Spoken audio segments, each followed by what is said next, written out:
हरियाणा, उत्तर प्रदेश, पंजाब, उत्तराखंड, मध्य प्रदेश चाहे वे मेरे किसान भाइयों, माताओं, बहनों, मीडिया के सभी पत्रकार साथियों, मंच के ऊपर बैठे हुए किसान संयुक्त मोर्चा के सभी किसान नेतागण, मैं यहाँ कोई आज आपके बीच में भाषण देने के लिए नहीं आया हूँ, ना मैं कोई आज आपके बीच में ये कहने के लिए आया हूँ कि हमारी पार्टी कोई आपको समर्थन दे रही है। आज मैं अपनी जिम्मेवारी निभाने के लिए आपके बीच में आया हूँ। जब कभी भी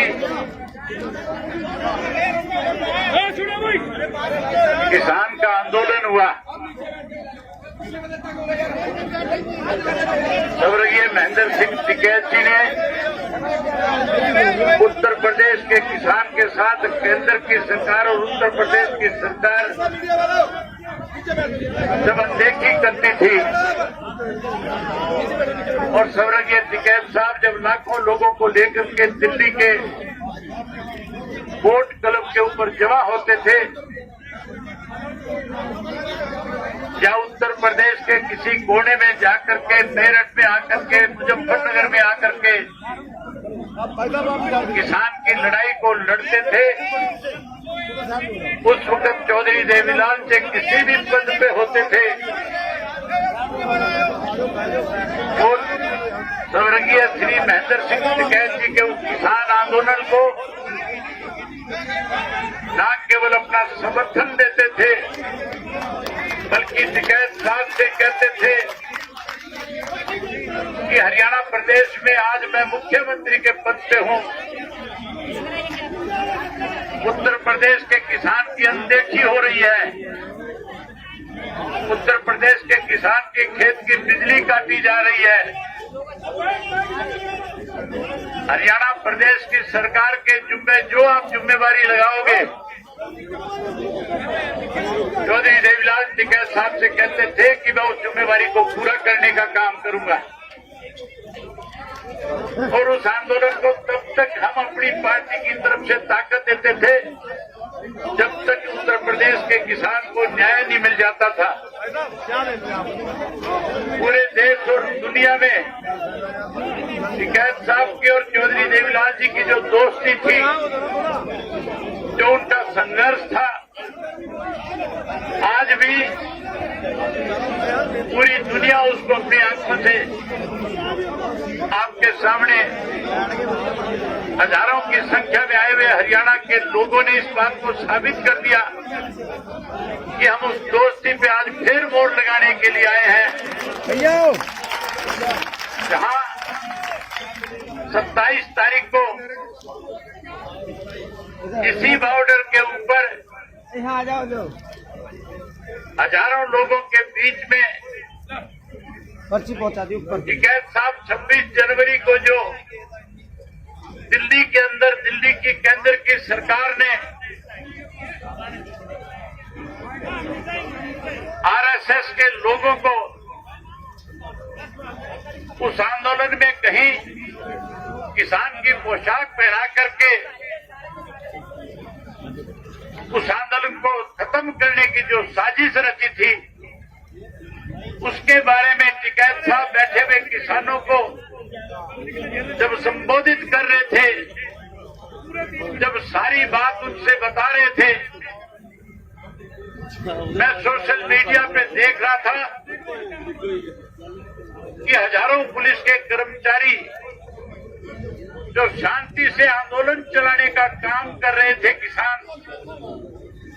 उनके चारों तरफ आकर के खड़े हो गए थे और बारी बारी कह रहे थे कि हम टिकैत साहब को गिरफ्तार करने के लिए आए हैं। और टिकैत साहब भी अपनी तरफ से लोगों को संबोधित करते हुए ये कह रहे थे कि हमने किसी तरह से विरोध नहीं करना, पुलिस के लिए रास्ता बढ़ा करके दो, मैं गिरफ्तारी देने के लिए तैयार हूं। लेकिन साथियों, हैरानी की बात थी, जो काम प्रशासन का है, जो काम सरकार का है, भारतीय जनता पार्टी ने अपने यहाँ के एमएलएस को सैकड़ों की संख्या में बदमाशों को साथ लेकर के इसी पुल के नीचे, जिन्होंने यहाँ के डीएम को और एसपी से कहा था कि अगर आप इनको यहाँ, पहले तो आप इनको यहाँ से हटाओ, अगर आप नहीं हटाओगे तो वो बदमाश किस्म का एमएलए अपने साथ हथियारबंद लोग लेकर के जो यहाँ आया था, जो कह रहा था कि अगर आप इन्हें नहीं हटाओगे तो फिर हम इनको हटाने का काम करेंगे। मैं आज उत्तर प्रदेश के मुख्यमंत्री जी से कहने के लिए आया हूं कि मुख्यमंत्री जी, इस किसान के साथ बातचीत के जरिए तो आप इस आंदोलन को खत्म कर सकते हो, लेकिन आप अपनी पार्टी की, अपनी सरकार की तरफ से कहीं कोई दबंगई दिखा करके, कहीं कोई लाठी और डंडा दिखा करके, बंदूक दिखा करके अगर इस किसान आंदोलन को कुचलने की चेष्टा करोगे, अगर इस किसान आंदोलन के साथ कोई छेड़खानी करोगे, तो यहाँ केवल उत्तर प्रदेश, हरियाणा और पंजाब का किसान नहीं, बल्कि पूरे देश का किसान आकर के जहाँ आपकी सरकार का तख्ता पलट करने का काम करेगा, वहीं किसान अपनी इस लड़ाई में केंद्र की सरकार को कृषि के तीनों काले कानूनों को खत्म करवाने के लिए, इन कानूनों को न केवल खत्म कराएगा, बल्कि इस देश का किसान कैसे खुशहाल हो, इसके लिए केंद्र की सरकार को नए कानून बनाने पे मजबूर कर देगा। देश के प्रधानमंत्री ने सत्ता में आने से पहले कहा था कि अगर मेरी पार्टी सत्ता में आई तो उन्होंने कहा था कि मैं किसान को खुशहाल कर दूंगा, किसान का कर्जा माफ कर दूंगा। वायदा किया था प्रधानमंत्री ने हमारे से कि आप हमारी सरकार बनाने का काम करो, हम किसान की खेत की फसल के लागत मूल्य से 50% आपको ज्यादा देंगे। वायदा किया था इस देश के प्रधानमंत्री मोदी ने कि हम स्वामीनाथन की रिपोर्ट को लागू कर देंगे। ये भी कहा था कि अगर किसान के साथ कोई अनदेखी करेगा तो फिर मेरी जिम्मेवारी होगी उस सरकार को मजबूर करके किसान को समर्थन मूल्य पे 50% ज्यादा दे करके उसकी फसल के दाम देने का काम करूंगा। लेकिन हैरानी की बात है, इस कोरोना की आड़ के अंदर जब देश जो है आर्थिक तौर पे कमजोर हो रहा था, जब हमारे देश के अनेक नेताओं ने, अनेक मुख्यमंत्रियों ने प्रेस के माध्यम से ये बातें कही थी कि आज हमारे पास आर्थिक रूप से दिक्कत है, आज इस कोरोना की महामारी में जो कारखाने बंद हो गए, जो स्कूल और कॉलेज बंद हो गए, आज छोटी छोटी दुकानें बंद हो गई, उसकी वजह से हमें बड़ी परेशानियों का सामना करना पड़ रहा है। लेकिन साथियों, उस वक्त में अगर इस देश को किसी ने आर्थिक रूप से मजबूत किया तो केवल और केवल इस देश का अन्नदाता था, किसान था, जिसने कोरोना की परवाह करे बिना लगातार अपने खेत में जाकर के अपनी फसल की उपज को और ज्यादा मेहनत के साथ उस फसल को पका करके न केवल देश के गरीब आदमी का, देश के आम आदमी का पेट भरने का काम किया, बल्कि देश के प्रधानमंत्री ने सभी में ये बात कही थी कि आज देश आर्थिक रूप से अगर कहीं मजबूत है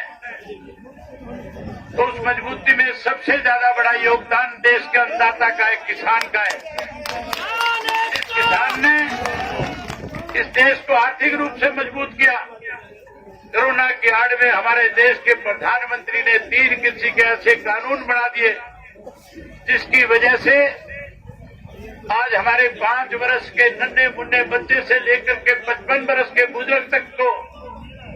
अपना घर बार खेत परिवार सब छोड़ करके इस सरकार के खिलाफ दिल्ली के चारों तरफ धरने पे बैठ करके इस सरकार को शांत प्रिय ढंग से आंदोलन को चला करके बारी बारी सरकार के बुलावे पे किसान नेताओं ने जाकर के इन काले कानूनों के बारे में बड़ी खुल करके चर्चा करी। लेकिन भारतीय जनता पार्टी की सरकार ने कैसे आंदोलन खत्म हो इसके लिए इसको लिंगर ऑन करने का काम किया।